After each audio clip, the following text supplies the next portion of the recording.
Guys, next up, we've got Acer palmatum Arakawa. Oh yeah, pine bark maples, one of my favorites, favorite kind of varieties. I love just that old look that you get from the maples as they slowly start to bark up, and it's just something to add to that garden for the winter time, add contrast with some ground cover, and it's just something you don't see very often, I feel like. The bark on Arakawa is probably one of the deepest serrations of the bark of any of the pine bark maples. The name is sometimes referred to as the alligator bark maple. That's because it gets such deep fissured bark on Arakawa.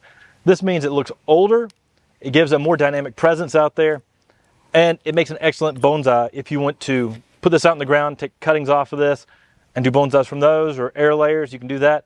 Or you can take this tree and turn this into a bonsai itself. Whatever way you want to do it, this is an amazing tree, not just as a bonsai, but in the ground. This tree makes a statement, gives that older presence in the garden, excellent for fairy gardens, excellent to sort of add that age distinction to a garden to give a more regal presence.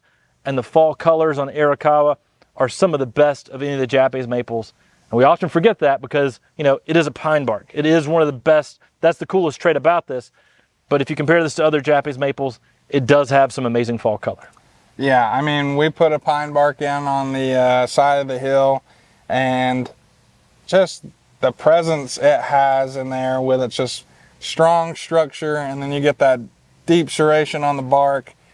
It just looks unreal. And then I can't wait to see it during that fall time. You get that play between those kind of dark, deeper browns with that fire orange, and it's just kind of just going to light up the garden for sure.